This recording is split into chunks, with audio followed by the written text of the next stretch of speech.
Hello, good afternoon, and welcome to the ICC side event this evening, Ecocide, a Fifth Crime Defined. Welcome to everyone literally from around the world. We've got over 1,300 people tuning into this meeting, and we have a stellar cast of speakers and experts and commentators to talk us through this new era of international jurisprudence and environmental law. First of all, I wanted to begin with some housekeeping points. We have a multitude of languages which you will be able to select. Please do that now on the interpretation function on your screens. And we would also encourage you, despite or because of the huge numbers of people attending, to save up questions and ask them to the panelists and experts at the end. And please use the question and answer box rather than the chat function. The main purpose of this meeting tonight is to discuss the definition of ecocide and to work out how it can be implemented into international law.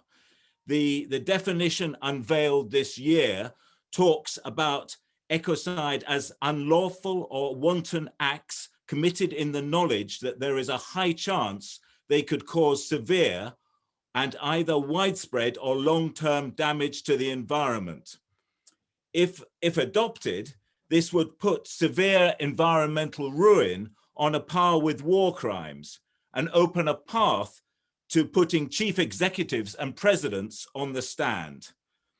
Now, even if that never happens, campaigners are banking on the mere legal existence of ecocide to change the behavior of large corporations.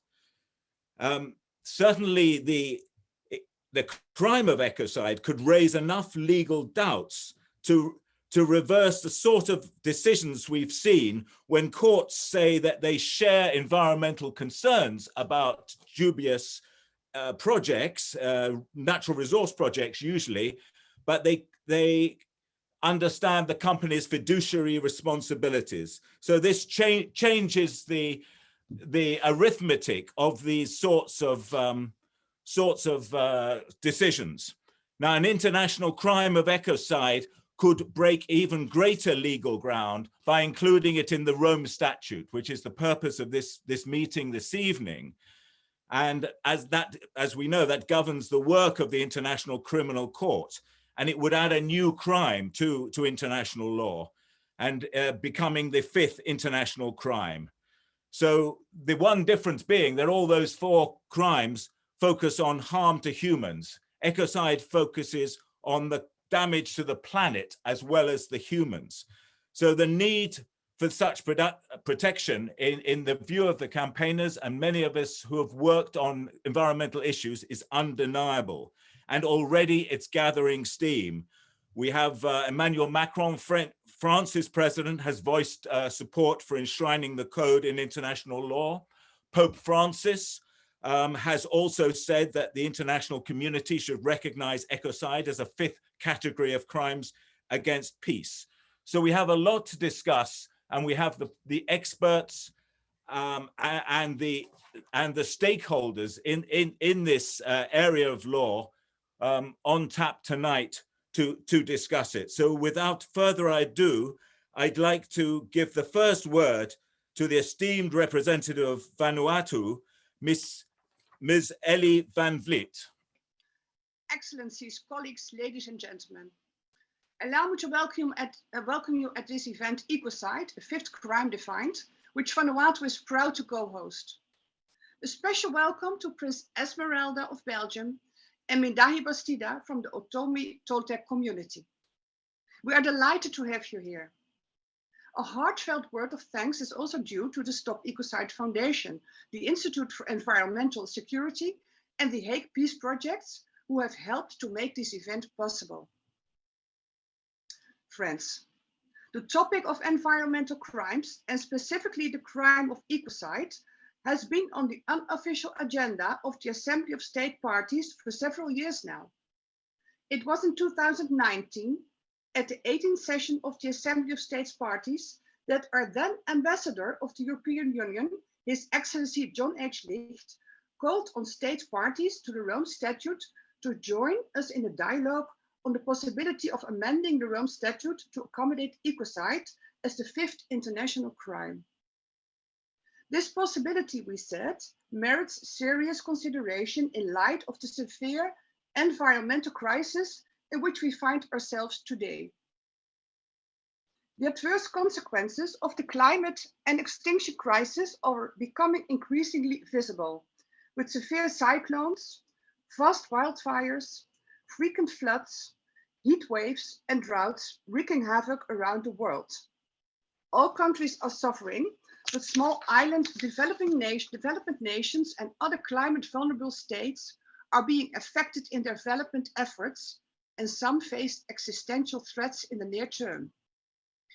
The adverse consequences of climate change have major implications for the full enjoyment of the human rights of present and future generations, including generations unborn. Friends, at the backdrop of this ever-worsening environmental crisis, today's side event represents a step forward from where we left off last year. The independent expert panel has now completed its work on the legal definition of ecocide. At today's event, we will hear from the two co-chairs of the panel, Professor Philippe and Dior, and from two distinguished members of the panel, Judge Tuloma Neroni Slate and Syeda Rizwana Hassan, about this important work. As the Republic of Vanuatu, we believe that the work of the panel provides a solid basis for further steps towards an amendment of the Rome Statute with a view to criminalizing ecocide. Pursuing such an amendment not only seems timely against the backdrop of increasingly overwhelming evidence of ecological breakdown, but is also becoming more tangible and achievable as we gain deeper insight into its potential contours. As Vanuatu, we continue to stand ready to play our part in ensuring that the ICC is well equipped to promote and ensure international justice in these rapidly changing times. Thank you very much. Thank you so much, Ellie. We now have the privilege of presenting video contributions from our two other co-hosting nations. Firstly, a supporting statement from the Right Honourable Fi'ameo Naomi Matafa, Prime Minister of Samoa.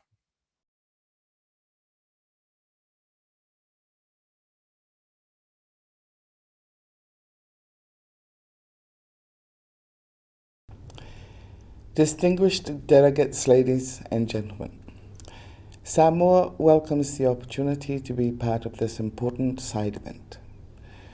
From its very beginning, Samoa has been engaged in the development, establishment, and functioning of the International Criminal Court.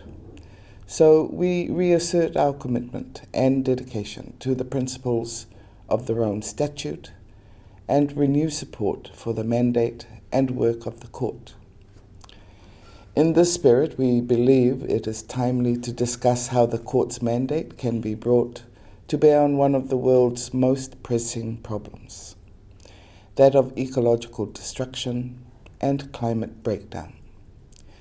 This November, I called on world leaders at the COP26 in Glasgow to act on climate change with the same urgency as that applied for the global COVID-19 vaccination program. I reminded world leaders that climate change is at the heart of our vulnerabilities as nations and peoples. We are negotiating for everything we have in the Pacific Islands. We are negotiating for our survival. Samoa remains firmly committed to the international climate change negotiations and the multilateral process. At the same time, however, we are concerned that the consequence of ecological destruction and climate breakdown are so severe that they warrant consideration under international criminal law. We recognize that bringing these problems within the scope of the Rome Statute entails complex legal and practical questions. We therefore commend the organizers of this event for their leadership role in fostering a better understanding and awareness of the potential role of international criminal law in addressing the problems which are most pressing for us as small island developing nations, and indeed for the world at large. In particular, the work on the crafting of a legal definition of ecocide enables us to understand what, concretely, can be done to address these problems. We call on all leaders to join us as we explore pathways for addressing ecological destruction and climate breakdown through the Rome Statute, with the proposal of an amendment to the Rome Statute as a concrete first step. While such an amendment may seem drastic in the eyes of some, the losses and damages we already suffer as a result of climate change indicates that it is long overdue. As custodians of our world's environment, we owe it to our future generations to do what needs to be done quickly and decisively. With a common vision and resolve, it is possible. I thank you. Thank you so much. We follow this with a supporting statement from Bangladesh, delivered by Saber Hossain Chowdhury, MP, Chairman of the Parliamentary Standing Committee of the Ministry of Environment, Forest and Climate Change. Excellencies, distinguished guests, ladies and gentlemen, greetings from Dhaka, Bangladesh. Bangladesh warmly welcomes the opportunity to be part of this important event and co-facilitate this timely dialogue. Let me reiterate right at the beginning Bangladesh's commitment to and solidarity with the principles of the Rome Statute and renew our support and mandate for the work of the court. The time has come to have a conversation on how the mandate of the court can assist us in responding to climate change and widespread loss and damage and destruction of the environment, the most defining challenges of our times. Although Bangladesh has contributed least to global warming, it is one of the most vulnerable to the impacts of climate change. A 1 meter rise in sea level, for instance, will displace 40 million people from our coastal areas. We are already experiencing droughts, flooding, salinity intrusion, as well as extreme weather patterns impacting our lives and livelihoods. Food security is also an additional challenge that we face. Bangladesh is the ground zero for climate change, and what we are experiencing today will be experienced by all other countries in the immediate future. It is not a question of if, but when. For us, climate change is indeed an existential challenge, and this has been captured in the unanimously adopted parliamentary motion declaring a planetary emergency as we face one of the largest mass extinctions ever recorded. The Bangladesh Constitution now has a new provision, Article 18A, under Fundamental Principles of State Policy, on protecting and improving the environment and preserving and safeguarding natural resources, biodiversity, wetlands, forests, and wildlife for present and future citizens. As current chair of Climate Vulnerable Forum, Bangladesh, under the leadership of Prime Minister Sheikh Hasina, has been a powerful voice for the most vulnerable countries in the UNFCCC process and negotiations. Whilst we remain fully engaged and committed to this multilateral process, we are greatly concerned at the lack of urgency in the deliberations where consensus takes priority over bold and ambitious actions that we need to take. We do not have the luxury of time and must thus explore all potential avenues, including international criminal law, to supplement the ongoing discussions on climate change, as well as acting in harmony with nature rather than continuing to wage war against it as we have been doing.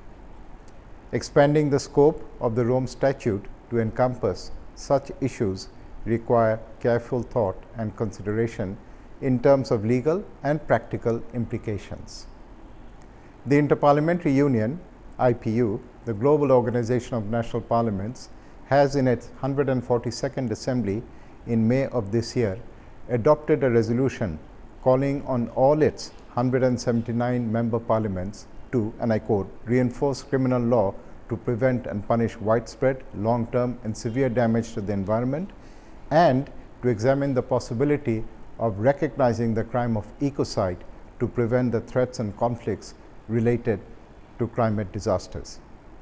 Bangladesh Parliament is of course a party to this resolution and is already exploring how such a provision can be incorporated into our national and domestic laws. We commend the organizers of this event. This initiative will certainly enable us all to have better insights and understanding of the potential role of international criminal law in addressing fundamental issues, not just for vulnerable and developing countries such as ours, but for the planet as a whole. Bangladesh calls on all leaders to engage on this critical issue of how we can ensure a sustainable and healthy future and the potential contribution of the Rome Statute in this very, very important process. The planet, our only home, and we all know there is no planet B, is already confronting an emergency. We must act, and act now, resolutely and decisively. If we fail to do so, we will have failed ourselves and future generations. I thank you. Thank you, MP Chowdhury.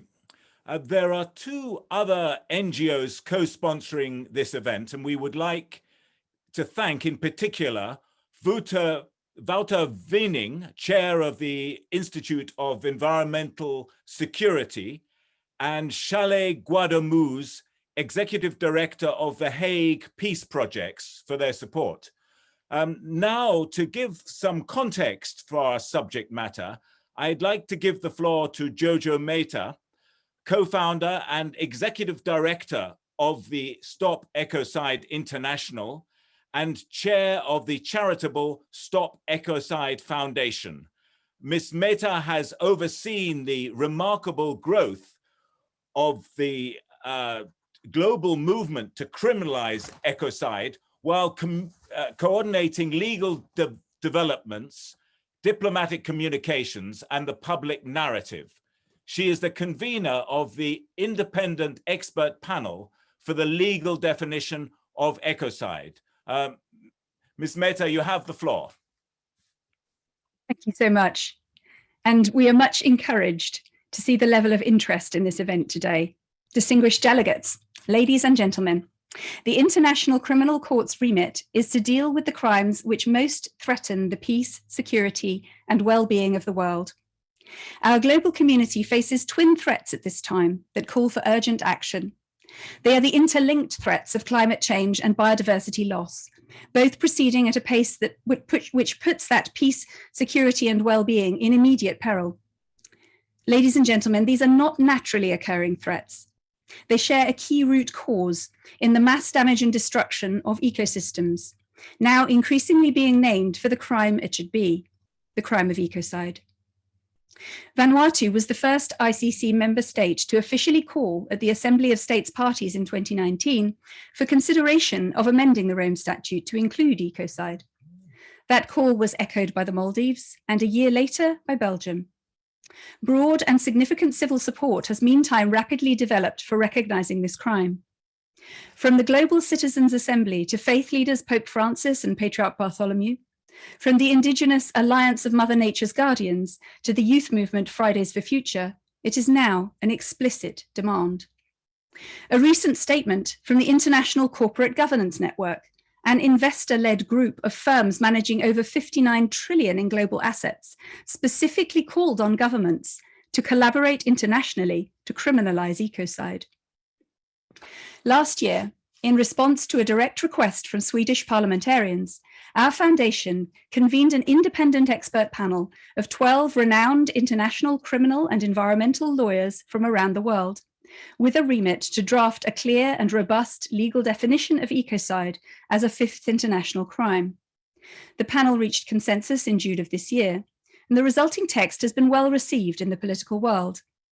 Parliamentary or government-level discussion of criminalizing ecocide is now on public record in at least 17 of the ICC's member states. Today's event is the first time the definition has been presented in the context for which it was drafted, the Assembly of States Parties to the Rome Statute of the International Criminal Court. We are warmly heartened to be presenting it here with the official support of 3 of the world's most climate vulnerable countries, countries which, in the face of what for them is already an existential threat, are taking the lead in this fast-growing and urgent conversation.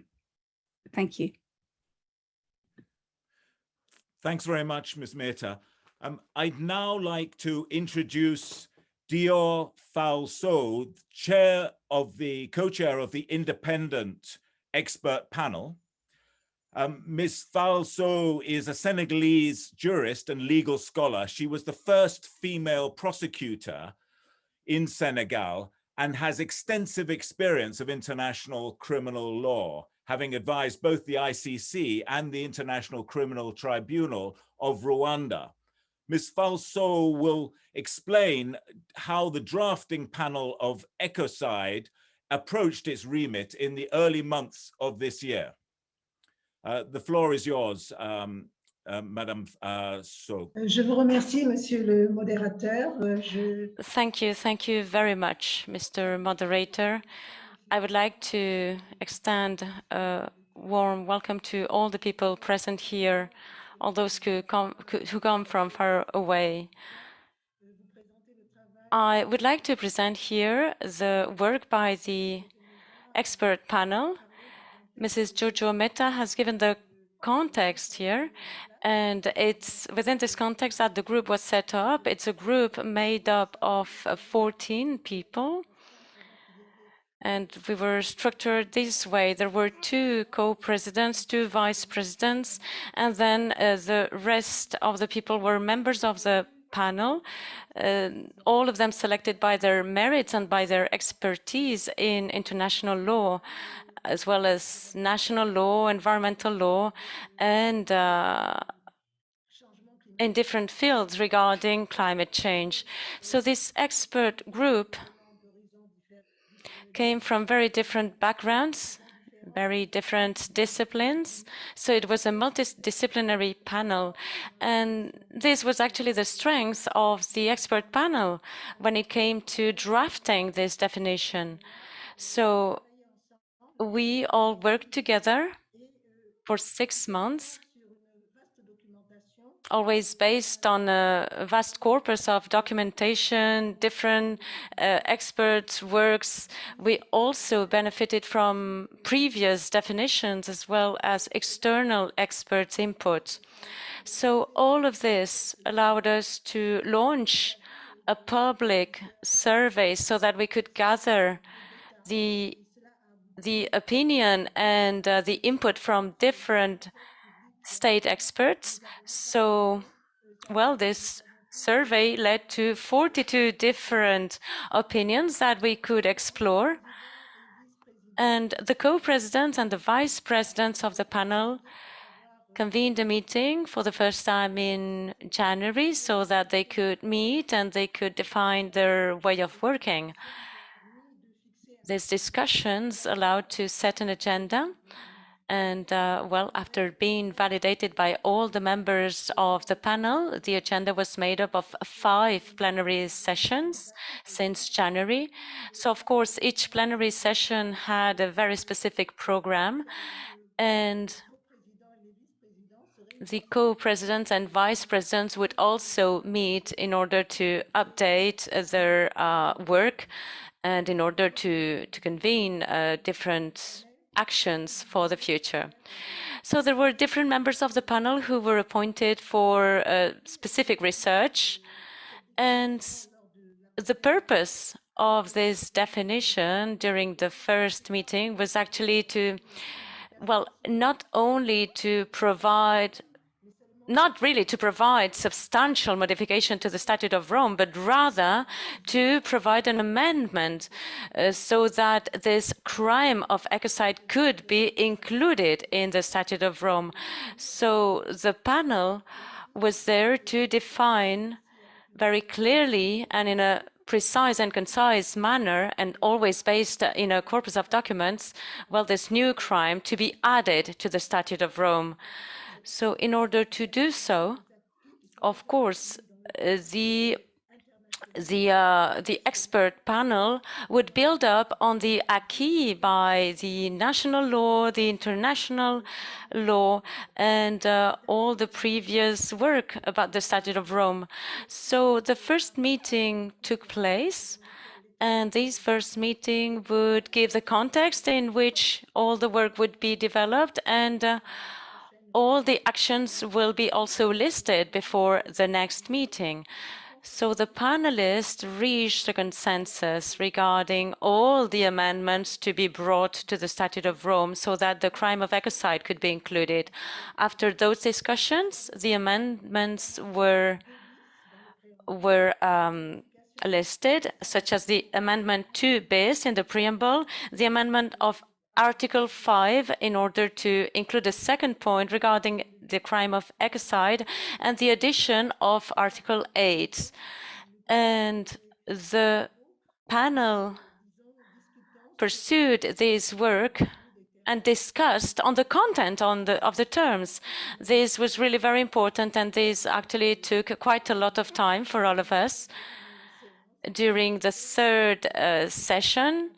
And before the fourth session, we had to make all the debate around this question move on. And that's why we decided to create 4 groups with a coordinator leading those groups so that some propositions could be heard about the definition of terms, as well as the modification of the main definition that was proposed by the co-presidents and the vice presidents on the mens rea and the different amendments brought to the preamble. So I have to recognize that those interventions were really very efficient, because these allowed us to move forward and to set a series of proposals and strategies to contemplate the inclusion of the crime of ecocide in the Statute of Rome. And during the last plenary, this was in June, we could finalize the definition of ecocide, and we could really stress all the consensus points, and we could also integrate some clarifications. It was also decided to bring a document as a comment document on the definition. So we pursued our work, and on the 22nd of June, we finally got our definition. So this is, in a very summarized manner, the work that the panel has been carrying out.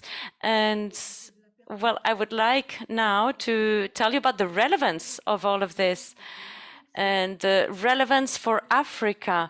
Well, the relevance for Africa is that because Africa is part of this planet, so it's obviously relevant for us to be joining all those who are fighting against this harm that has been made to the environment.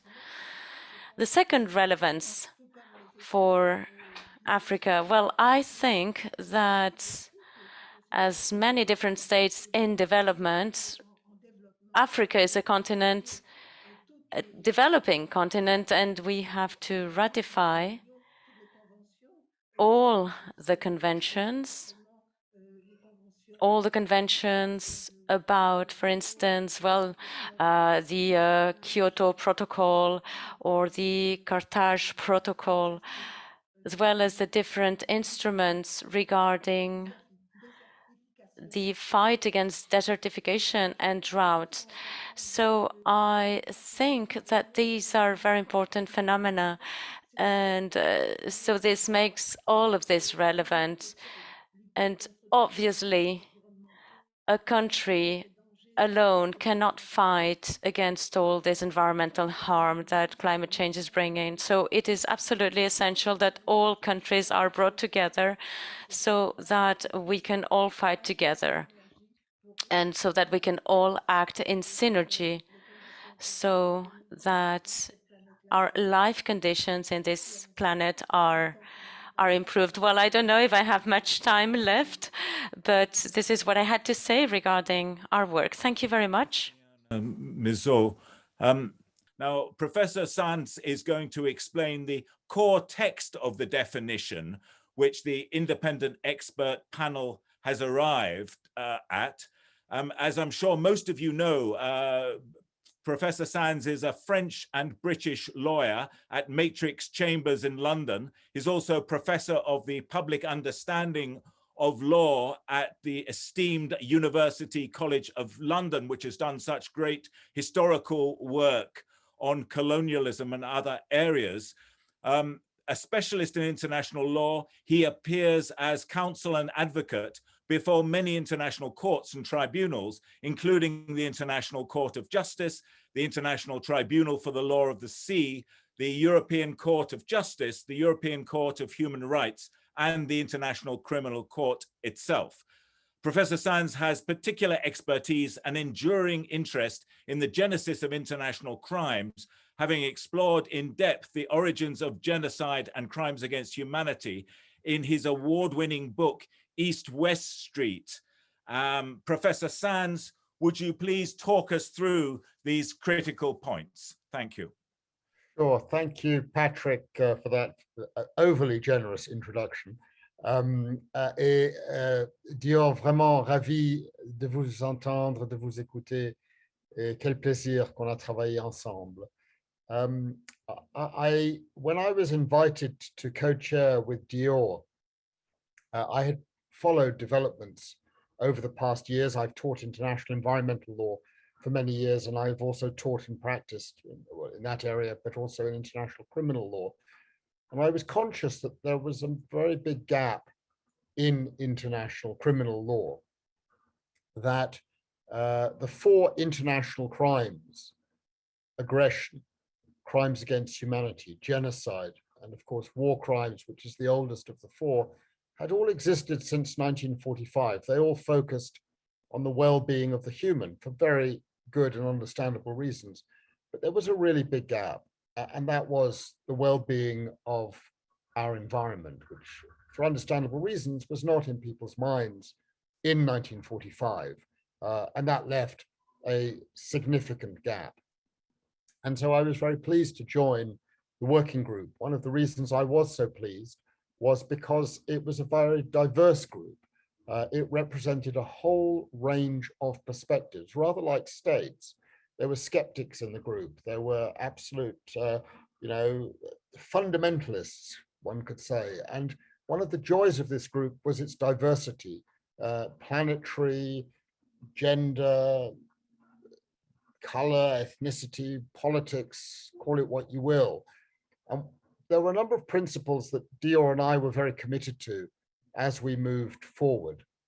We wanted, if at all possible, to proceed on the basis of consensus. We all know from experience in life that once you have division, it's very difficult to move things forward. And I'm so very delighted that the document I'm about to take you through is a consensus document. No one got everything they wanted, but everyone got something that they wanted. And so we stick together, the 12 of us, on this document. A second principle was that we wanted to follow, if you like, precedent. I'm acutely aware from my other work in international law, it's a very conservative field, and its prospects are enhanced if you can show that an idea, a text, a language, a provision is somehow based on what has come before. And I'm very pleased to say that the entirety of the text is new, but every part of it finds support and authority in existing rules of international law or international criminal law. The third principle was you've got to keep it simple. I know from my own cases before international courts and tribunals that complexity undermines the effectiveness of a text, and that too, I think, has been achieved. There is a principle that less is more. No doubt there will be complaints from some quarters that the draft we came up with, which of course is not the final word, but just a basis for discussion, could have gone further, or it went too far. And the sort of balance of the critique, I think, makes me feel we got it about right. And finally, we really wanted to recognize that we were concerned here not with a totality or all environmental harm, but only environmental harm which is of international interest, which crosses a threshold of gravity that means it is part of the interest of the international community to address it. And that is the context. With the help of Jojo Mehta, now I'll take you through the text. Jojo, if you could start to, you're much better technologically than I am, help put the text up so that we can see. This is just an introductory statement. And then, as Dior mentioned, obviously we had some text that had to go in. There is a sixth point to make by way of introduction. Our terms of reference were to prepare text that could be introduced into the statute of the International Criminal Court. And so we adopted the style of the ICC text, which we were all familiar with. I had in fact negotiated with others. I was very pleased to work as a junior to Neroni Slade, who you'll hear from in due course, for the delegations of Samoa and Solomon Islands. So we had really first-hand lengthy experience of this kind of drafting. And one thing, I know it's already in the questions, why only the focus on individuals rather than states, rather than corporations? That's because the ICC only has jurisdiction over individuals, and we decided to proceed on that basis. And so we introduced some preambular language that is drawn from the important International Court of Justice advisory opinion of 1996, which was the first time the International Court of Justice recognized that the protection of the environment was part of general international law. We added a fifth crime, I refer to it as the fifth crime, to the list set out in Article 5. We could have called it environmental crimes against humanity. We could have called it something else. We settled on ecocide, and that too has drawn both positive elements because it evokes ideas of genocide, but also a critique because the genocide bar, as many of you will know, is set very high. Patrick, you mentioned my book East-West Street, and I have to say that in participating in the working group, I was hugely influenced by the work of the two individuals who did so much to give the world crimes against humanity and genocide, respectively Hirsch Lauterpacht, Professor of International Law at Cambridge University, and Raphael Lemkin, formerly a public prosecutor in Poland, in Warsaw. And by the time he got involved in all of this, living in the United States, a refugee.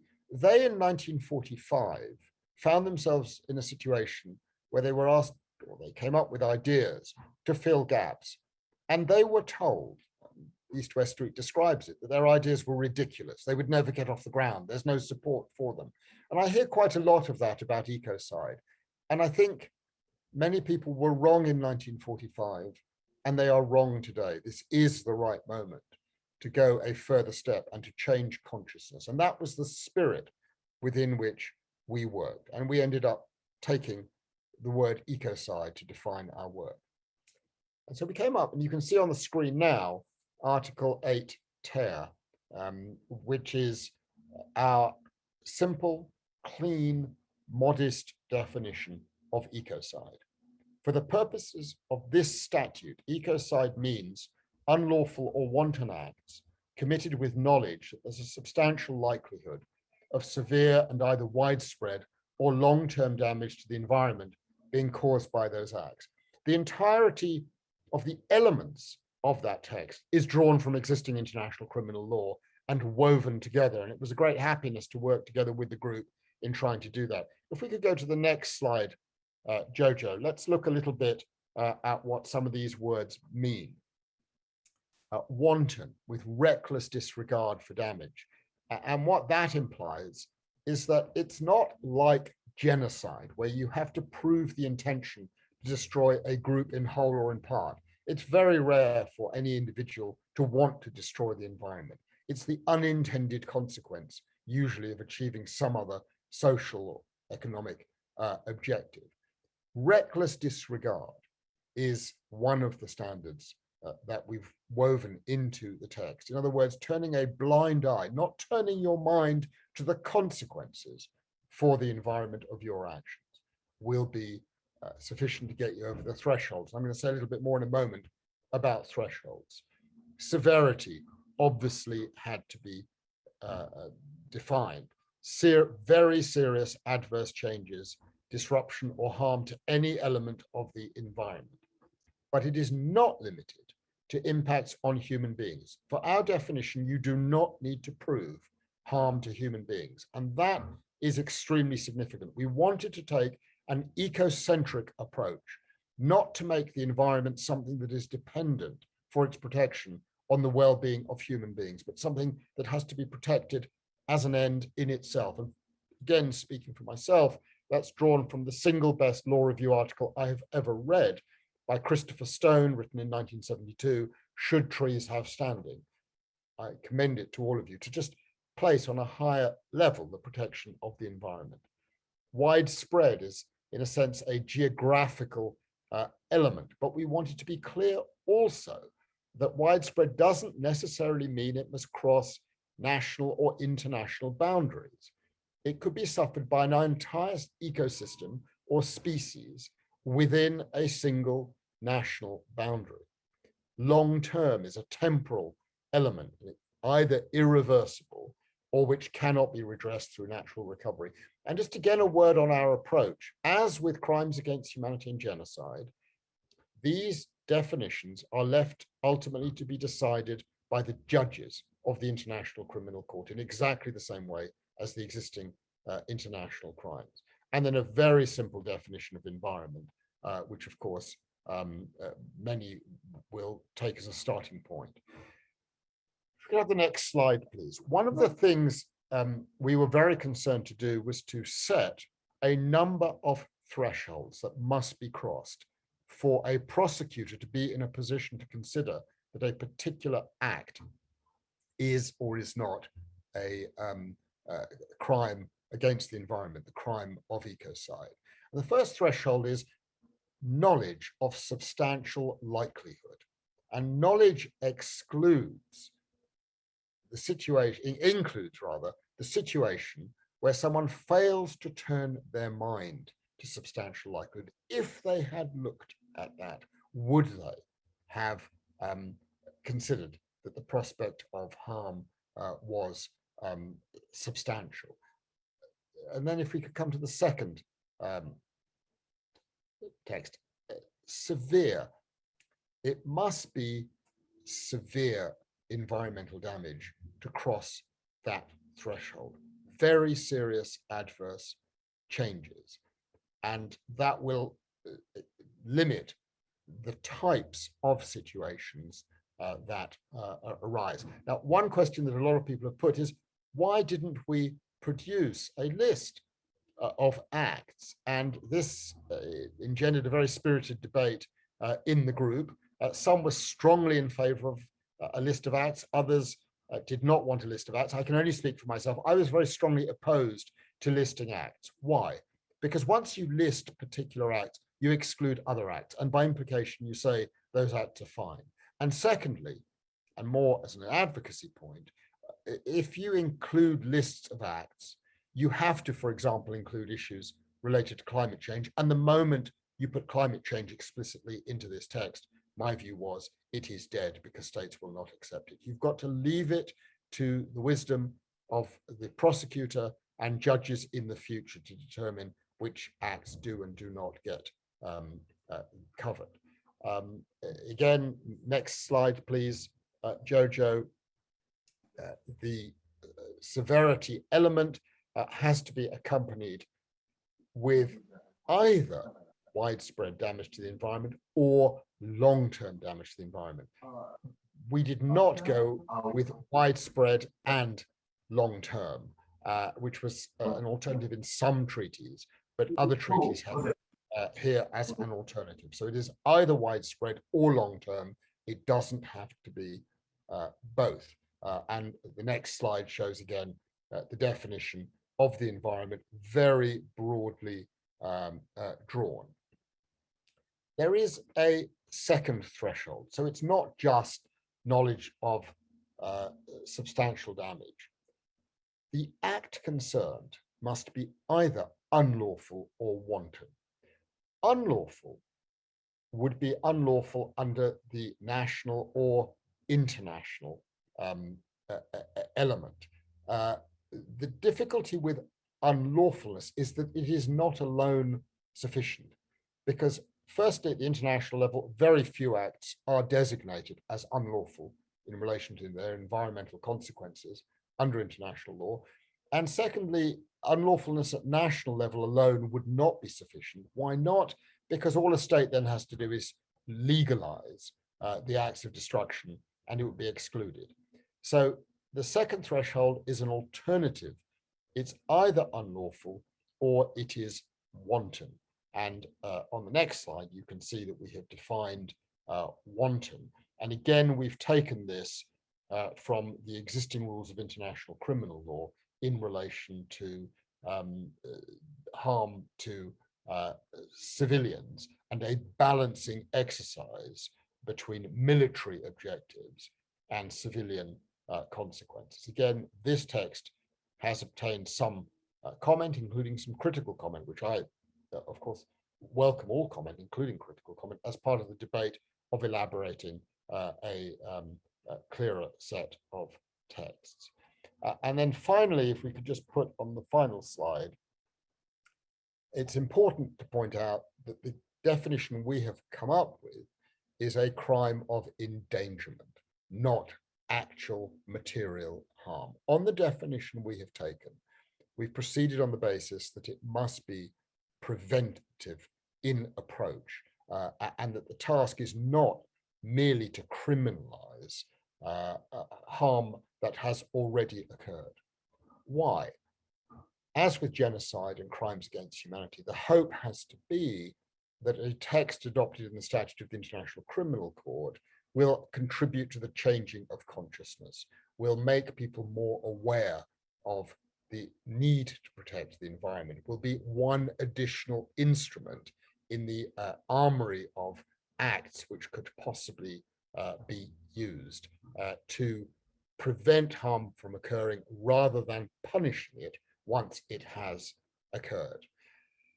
That is the approach that we've taken. Let me conclude simply by saying this. I've spent 10 years immersed in the origins of crimes against humanity and genocide, looking at how they developed in the 1930s and 1940s. And there came a critical moment in 1945 where, faced with the horrors of the Second World War, there was a real sense that the power of the law, including international criminal law, was necessary to limit or prevent these kinds of things from happening again. And countries came together in a remarkable moment and drafted the Nuremberg Statute, which of course was then taken forward in General Assembly resolutions and international treaties. And that's what gave us a modern system of international criminal justice. I'm absolutely persuaded that today, our environment, our common environment, is in a state in which it is fundamentally threatened. My generation has screwed things up for following generations.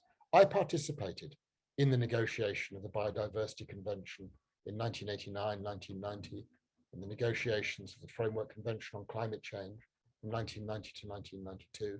That was more than 30 years ago, and we haven't even begun to sort the problem or to address the problem. I think we have a responsibility to the next generations. And what has motivated me to do this work ultimately is the words of my own children in their 20s, telling me and reminding me that the law is an instrumentality that can be useful, that can take forward future values.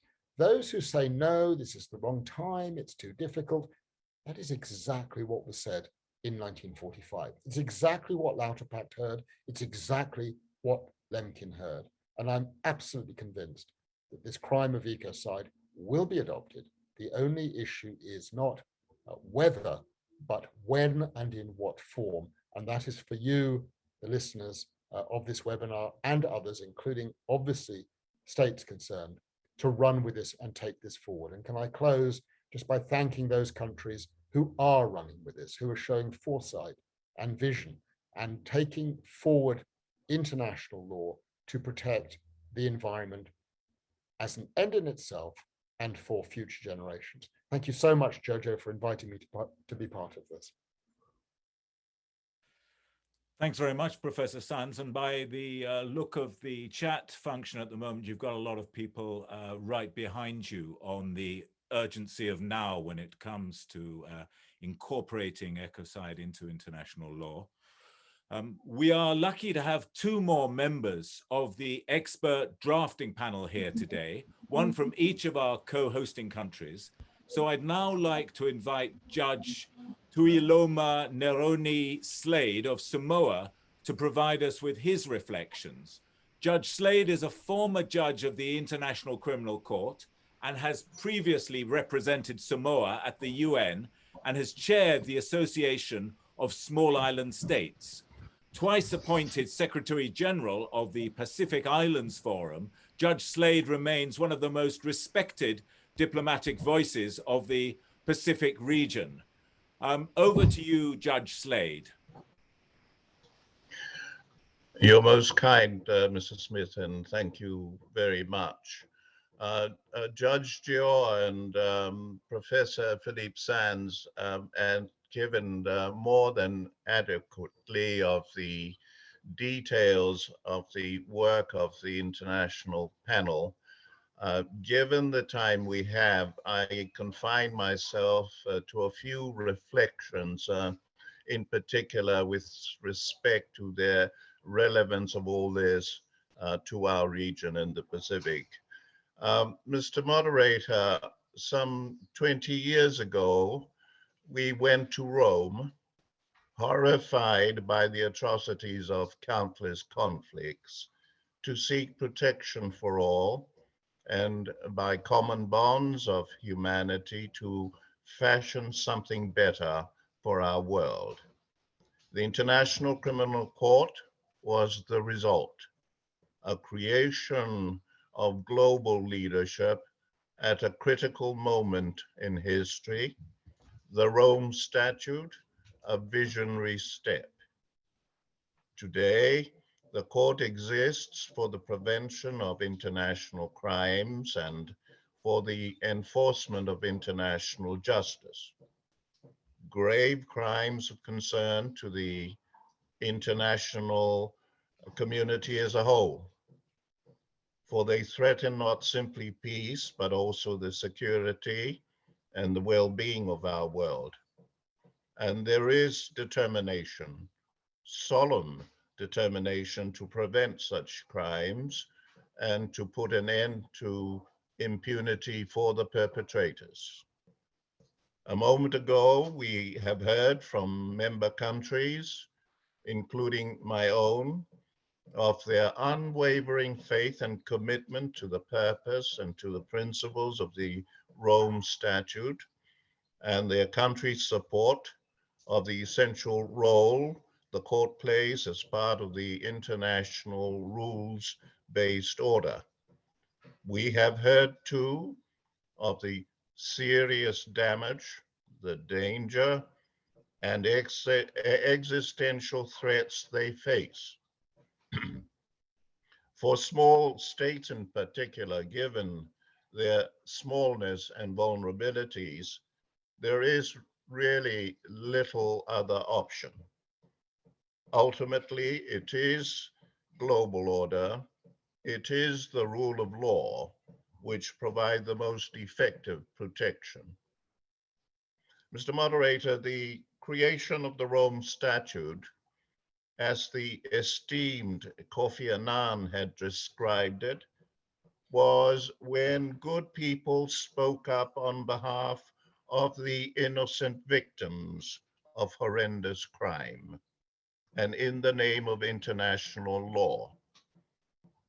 Now, when we look around our world today, there are even more innocent victims, in particular victims of unlawful or wanton and excessive acts causing severe and either widespread or long-term damage to the environment, including the global climate system.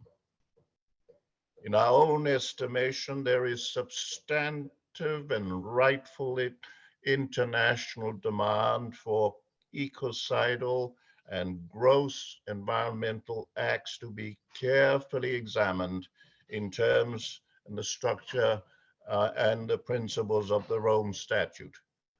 Professor Philippe Sands has spoken of this, and we agree with him. We think the historical moment has come to give the matter early and the fullest of attention. We are aware and we are very respectful of competing viewpoints.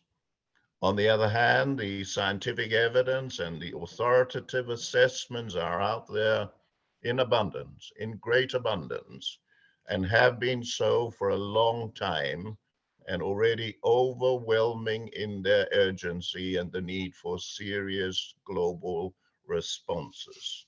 Mr. Moderator, we think the ecocide we wish to see as the 5th international crime is such a response. As framed by the international panel, ecocide would need to be a true ICC crime in line with the Rome Statute and in harnessing the power of international law, in particular, international criminal law for the protection of our shared global environment.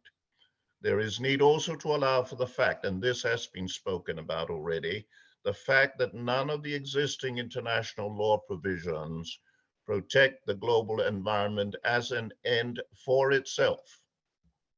Now, new thinking and new perspectives are called for because the science is just beyond clarity and the evidence of damage is well established and widespread. Gross and wanton environmental damage to our climate system and to globally essential and life-sustaining environmental stocks in your country and region, and in my country and the Pacific region. Thank you so much. Thank you so much, Judge Slade, for those comments. I'd now like to turn to Saida Rizwana Hassan, who is a Bangladeshi lawyer and environmentalist. Among her many non-governmental organizational roles, she is chief executive of the Bangladesh Environmental Lawyers Association, an enrolled lawyer with the Supreme Court of Bangladesh. She has fought against vehicular, river and industrial pollution, shipbreaking, land grabbing, unregulated mining, unplanned urbanization, commercial shrimp cultivation, deforestation, and the loss of biodiversity. Her frontline cases are redefining current notions of development that ignore environmental consideration. Ms. Hassan, could we get your reflections on the ecocide question and the ICC's role? Thank you very much, distinguished delegates, ladies and gentlemen. Salam and greetings to you all from Bangladesh. To me, presenting a definition of ecocide is a timely development because it is of the utmost urgency to put in place and operationalize a stronger criminal legal framework for wanton acts of environmental destruction of the world is currently faced with. Being part of the panel that has developed this definition of ecocide, has been a real privilege for me to put forth my perspective and inputs from my experience as a Southern lawyer as an environmental justice advocate of Bangladesh. Bangladesh, the largest riverine delta in the world with a vast coastal region, is the 8th most populated country. Being blessed with fertile lands and an extensive network of more than 1,000 rivers, the majority of our people depend on nature and natural resources for their livelihood, which are under definite threat from the fast track of development. The development model we are pursuing is extremely carbon intensive and very myopic, to say the least. The arbitrary and short-sighted development path is sadly destroying all the natural resource bases of the country.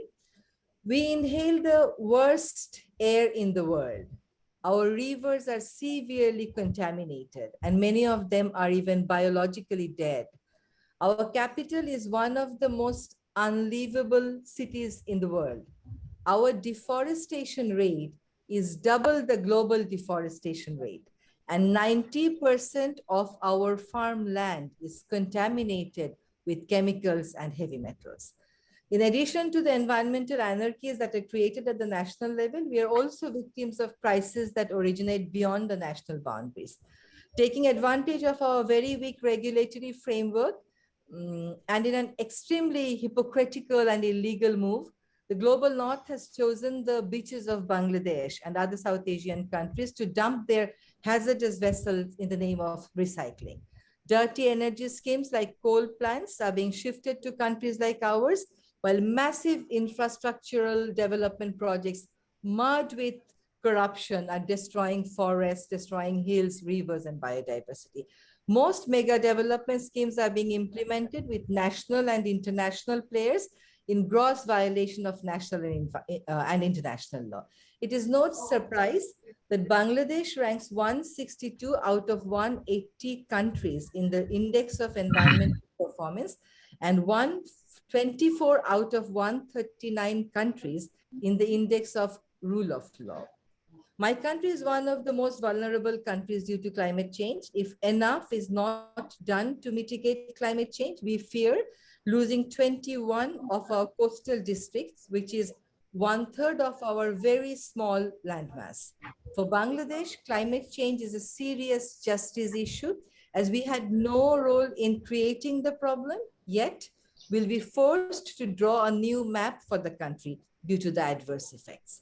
Regrettably, all the acts detrimental to the environment are being done only to serve the economic interests of a few, and with full knowledge about their adverse consequences on the life support systems of the earth. They are being committed, ignoring the existence of safer, affordable, and sustainable alternatives. In many developing countries, offenses against the environment are legally treated as crimes. Yet the domestic legal systems are unable to deliver environmental justice. Bangladesh is no exception to this. While environmental protection is guaranteed constitutionally, the domestic justice system in Bangladesh is under huge political pressure to forego delivering environmental justice when it comes to contentious development schemes. Common people are largely defenseless against the unduly protective stand of the government in favor of its unvetted development agenda and the politically favored oligarchs and mighty multinationals. The number of environmental human rights defenders under threat is on an alarming rise in Bangladesh, as their political and civil rights are being curtailed and restrained by state machineries. In such a rather hopeless situation, if we are to save the earth, environmental justice has to be made a global agenda.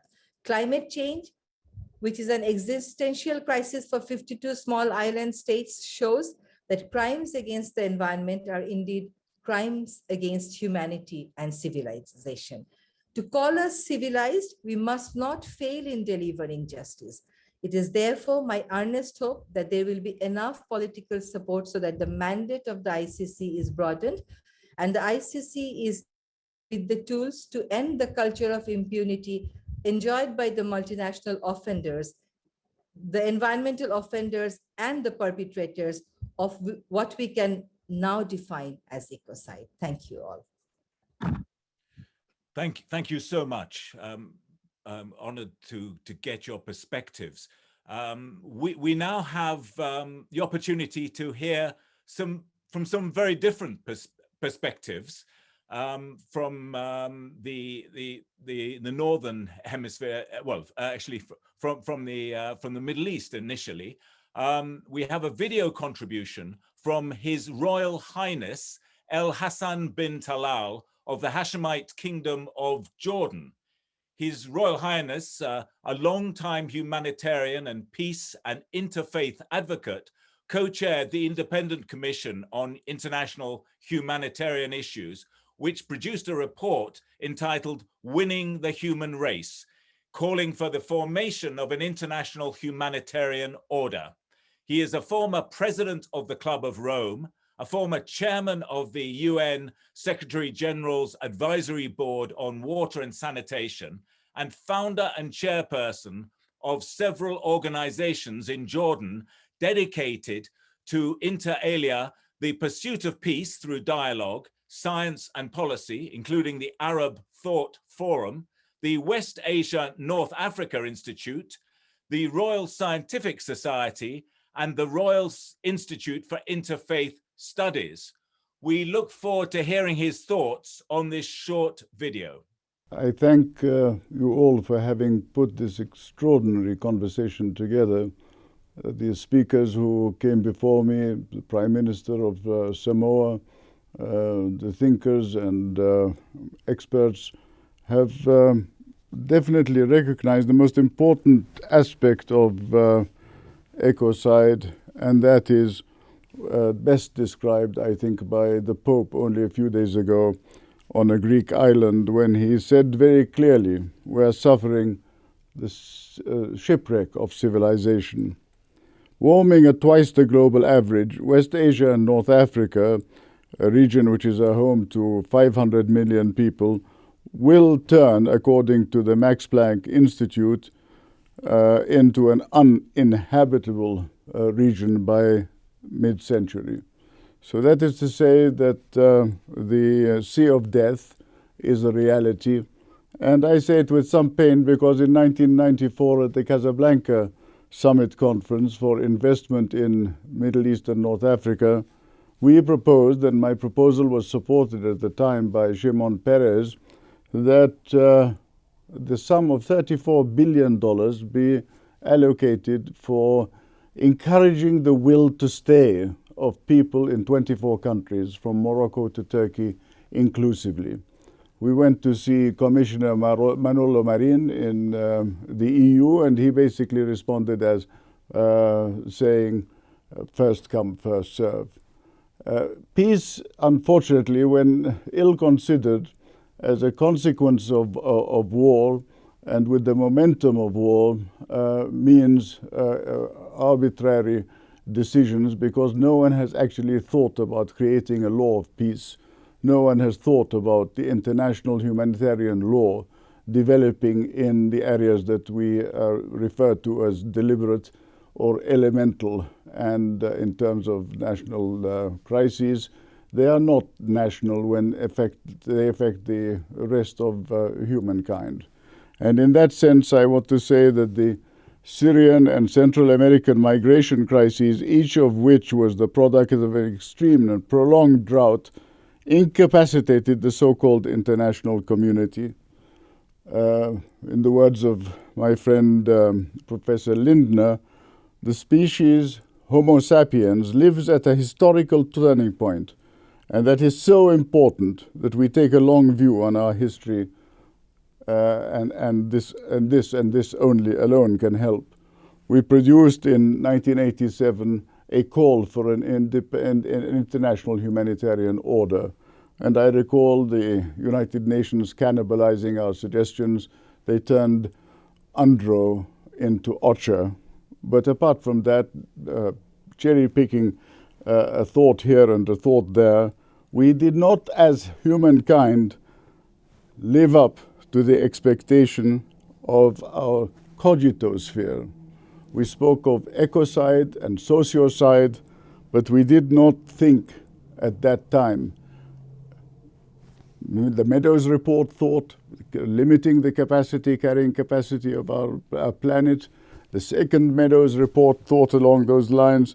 But the realm of thinking and reflection, cogito sphere, how do we avoid further damage to the point of cogitocide is what worries me. It seems to me after COP that despite the tremendous efforts that were presented there, we risk sliding sightlessly into collective suicide as a species, more even towards omnicide, the annihilation of all life on Earth. So I would hope that this United Nations approach, and specifically the ICC approach, can designate a central coordinating body which is fully recognized and primus inter pares for a determined period of time, to bring a focus on a specific disaster among the priorities that you may have in mind of disasters in terms of ecosphere, and to bring those consequences, global consequences, to the full potential of the international network. Excuses of national sovereignty, post-COVID, national vaccines, what we heard after the disaster of COVID up to this point. And I think rather than national vaccine, we need social equity more than anything else. We need a transcendental view of the challenges facing us, and ecocide may have won the support of more world leaders, but unfortunately there is a time in the history of man where the concept of me, sovereign territory at the expense of others, should not be allowed to prevail. Thank you for your time and your efforts. Thank you so much, Your Royal Highness. We now have the opportunity to hear Her Royal Highness, Princess Esmeralda of Belgium, who is joining us direct. She is a journalist, author, and documentary maker. And she is also an environmental activist and a passionate campaigner for women's rights and Indigenous people's rights. She has spoken out on a number of sensitive issues, believing we all have a responsibility to confront the past and build a better society for the future. She is president of the King Leopold III Fund for Nature, Exploration and Conservation, chair of Friendship Belgium, and World Wildlife Fund ambassador. Princess Esmeralda, the floor is yours. Thank you. Thank you so much, and thank you, Giorgio, for inviting me. We are talking here about a double crime committed by a serial killer: the killing of our climate and the killing of our biodiversity. The climate crisis is all around us. Right now, in East Africa, 26 million people are struggling for food, and hundreds of animals are dying due to a severe drought. The loss of biodiversity is happening at a rate about 1,000 times faster than before humans dominated the planet. Since 1970, we have lost 60% of wildlife. We are facing a possible sixth mass extinction. And those two crises are the major threats that humanity is facing. They are, in fact, the two sides of the same coin. Biodiversity is the most vital element of our planet. Ecosystems hold literally the world together and give us so many essential services like global food production, clean fresh water, pest regulation, pollination, medicines, but also carbon sequestration through forests and oceans. But our forests and oceans are under extreme threat around the world. Deforestation is accelerating in Central Africa as in South America and Asia. Almost a fifth of the Amazon forest has already disappeared, and it is now releasing more carbon than it is absorbing. As for our oceans, the way we treat them is irresponsible. We expect them to provide food and resources, indefinitely while dumping in them plastic and chemicals and overfishing the species. We have identified the crime, but who is the killer? Well, I think that by now, everybody knows what the answer is. It is us, human beings. We have deeply altered our environment and exploited all the other species. We are destroying, in fact, our life support system. But the we responsible for the ecological crisis is a fictional construct, one that is distorting and dangerous, as climate scholar and author Geneviève Gunther explains. And I quote, by hiding who is really responsible for a current terrifying predicament, the pronoun we provides a political cover for the people who are happy to let hundreds of millions of other people die for their own profit and pleasure, end of quote. We know that it is the industrialized countries that are responsible for the majority of CO2 emission, and that the countries of the global south are the ones bearing the brunt of their impacts. We know that 70% of the world greenhouse gas emissions are attributable to 100 fossil fuel producers, that industrial farming is using 70% of global fresh water and polluting 78% of oceans and rivers with chemicals, while food production account for a quarter of greenhouse gas emission. We also know that mining companies have a devastating impact on the environment and local communities, causing water acidification, soil erosion, and air pollution.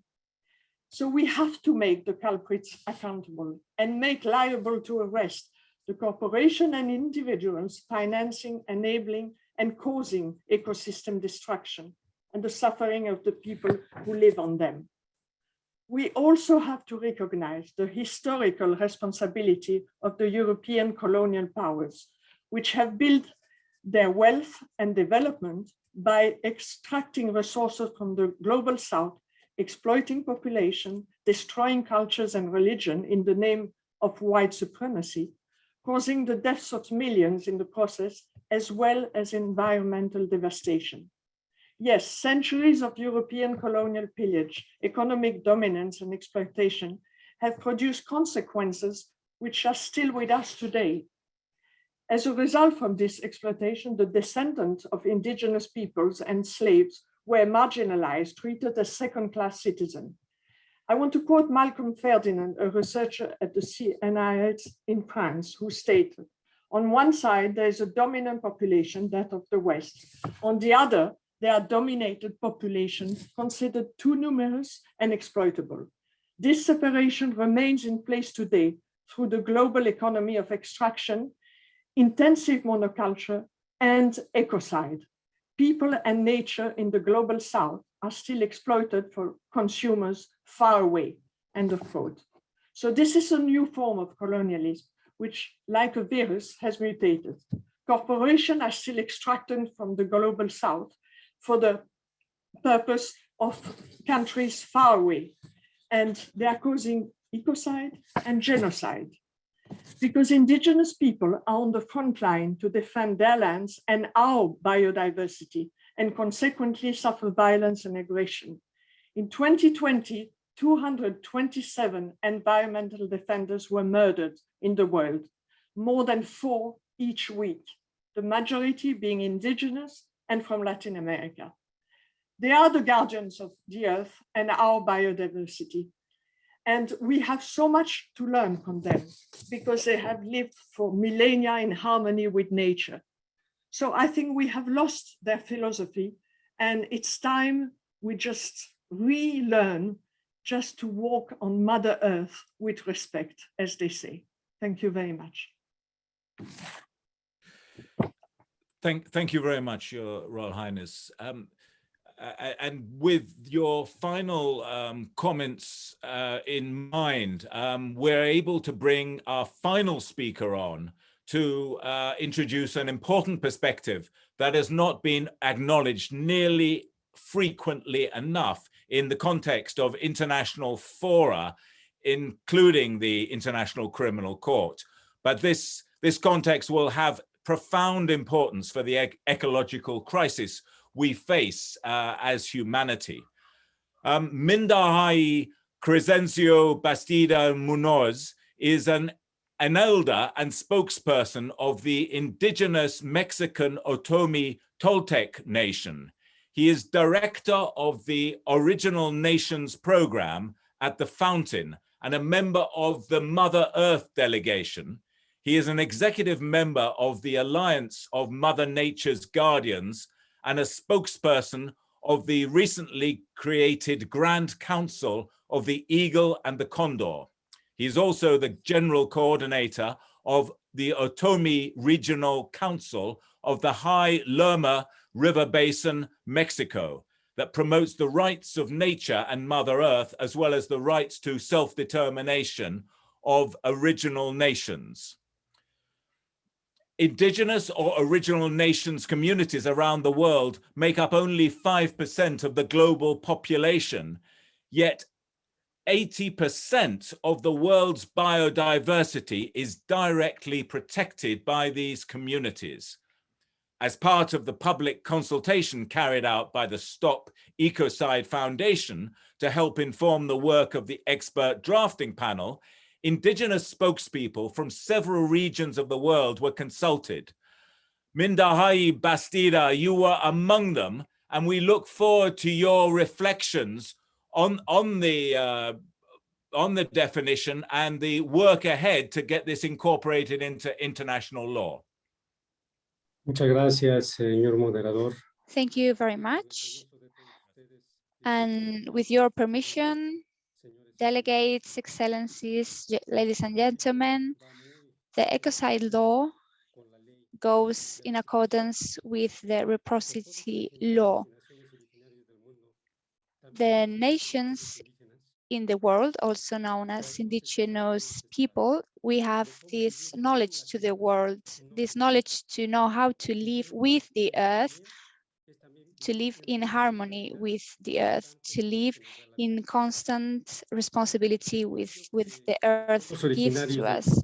That's why the indigenous population of the world, we see that this drafting panel has taken into consideration our proposal in the public consultation that were carried out by this panel.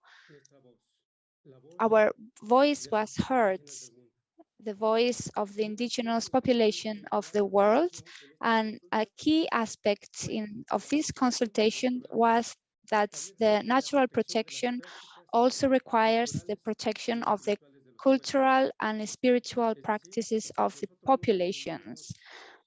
This means that we do not separate from nature. The culture is greatly linked to nature. This means that we are nature. We are the rivers, we are the lakes, we are the seas, we are the earth, the heart of the earth. We were born here and we will die here. So this is very important. The definition of harm, the severe harm definition, has to include this definition of the several impacts of the human life, and also the resources, the natural and cultural resources that are linked with all that is linked to the human life on Earth. This global system, however, has still a long path to go,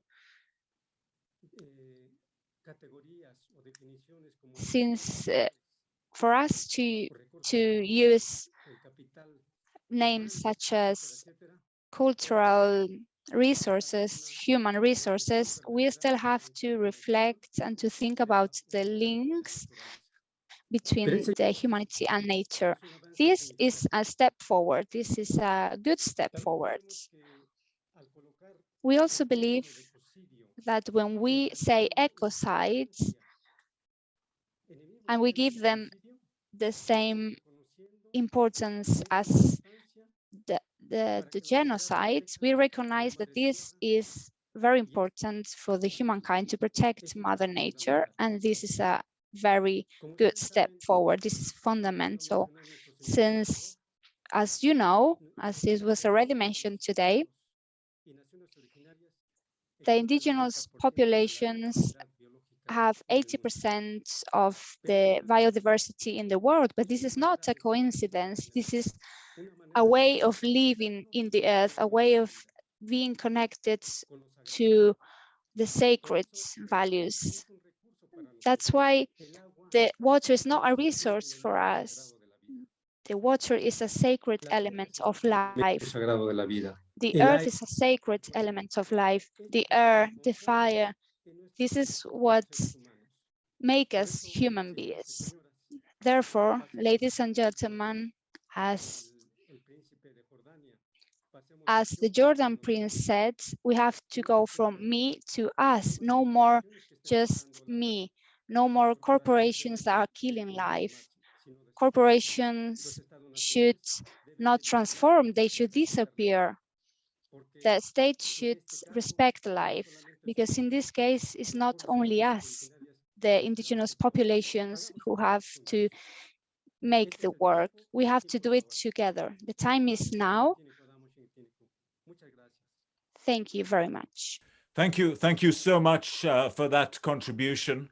Extremely important, given those statistics we were talking about earlier, and the role of indigenous peoples as the guardians of the Earth's biodiversity. The next part of the meeting is to open the floor to questions.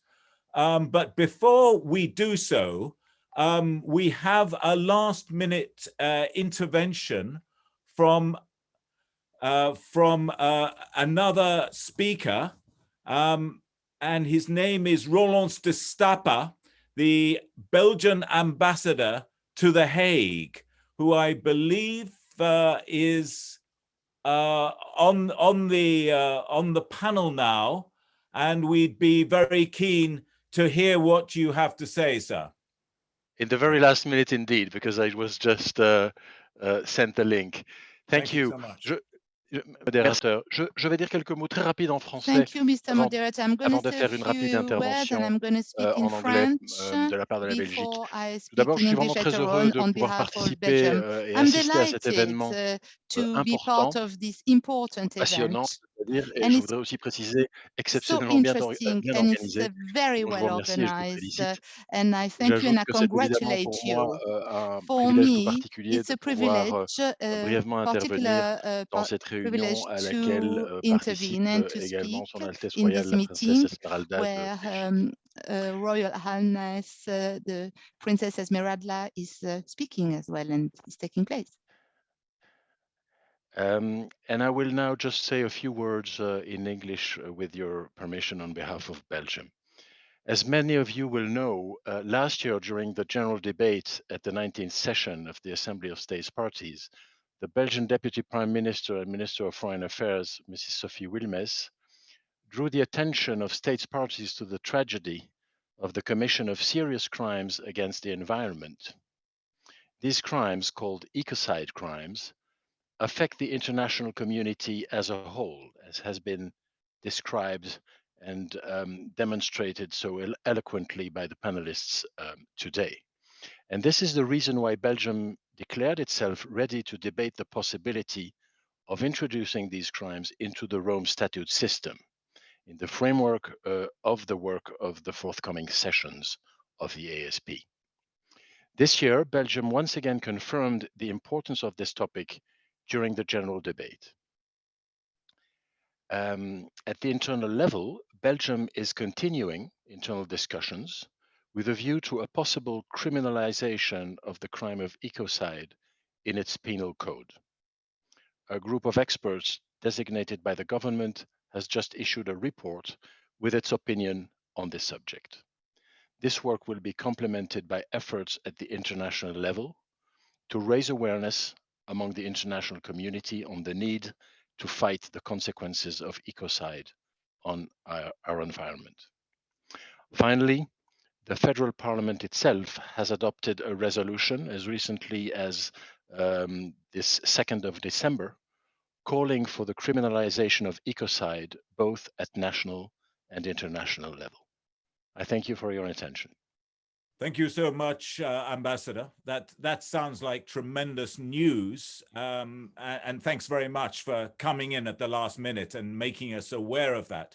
So without almost further ado, I wanted to turn to questions from the floor about what you've heard this evening and your questions to the panelists in particular. I just want to say that I know we're 7 minutes past the designated finish line, but we have so many questions. We do hope to get in 2 or 3 before we close tonight. So I'll start with the first one, which comes from Stephanie Vandenberg. She says she wonders if the panelists could comment on what gives them faith that the mere existence of ecocide in the Rome Statute would actually affect crimes when that is not happening with the other 4 crimes explicitly listed in the Rome Statute, and which the ICC already has trouble with its current workload. Why add a 5th crime to an organization that has trouble dealing with the 4 it's already got on its agenda? Perhaps we could get perspectives from Neroni and Rizwana on this. Perhaps Neroni, if you're there, perhaps we can get you as one of the drafters.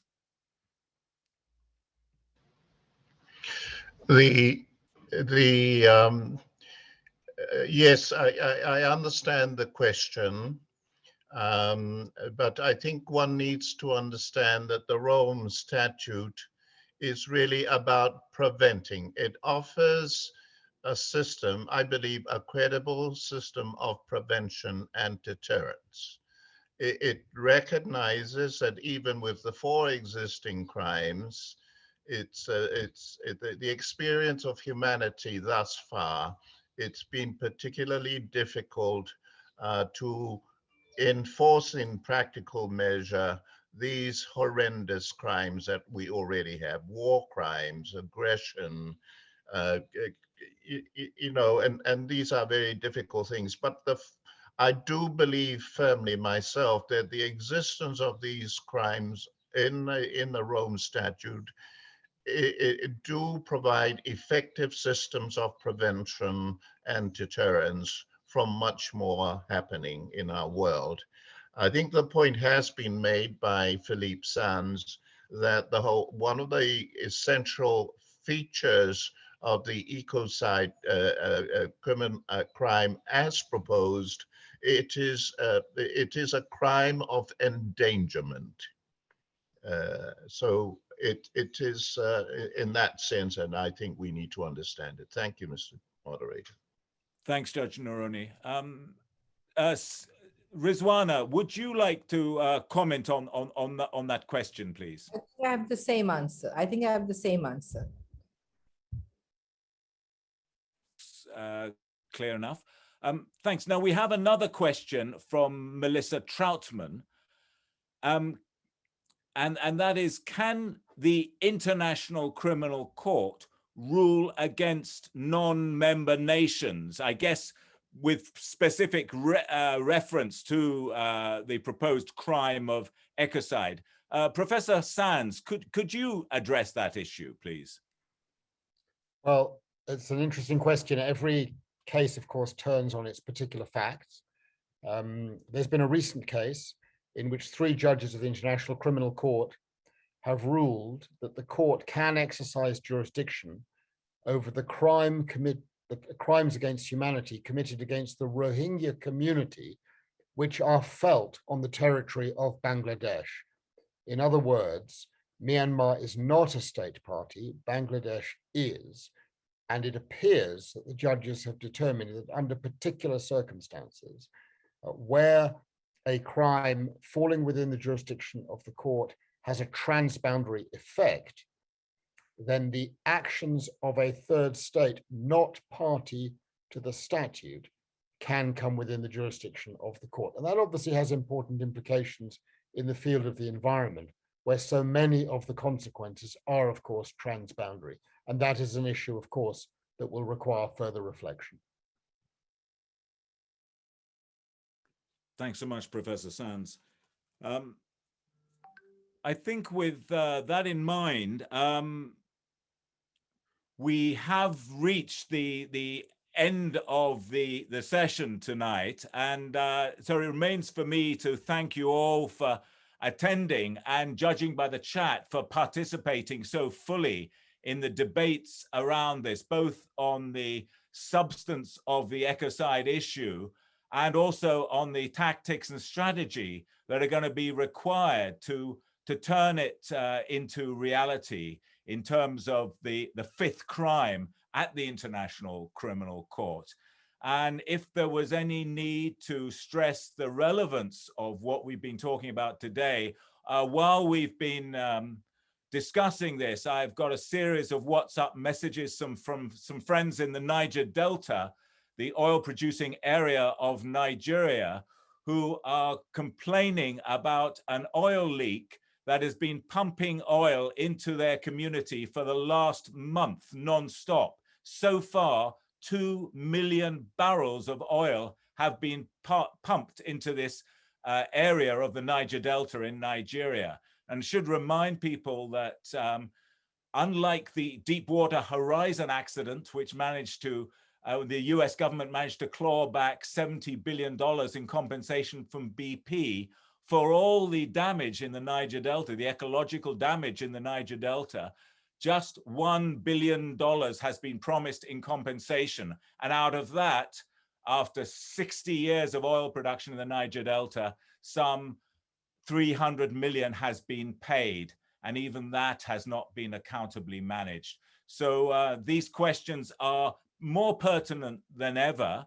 And I think tonight, with the wide range of opinion and the support that it has gathered for this, this move to create this fifth crime at the ICC, it's been an extremely worthwhile evening. I thank you all for coming, and I'd like to hand back to Jojo Mehta, who instigated this meeting, along with Professor Sands and Judge Dior.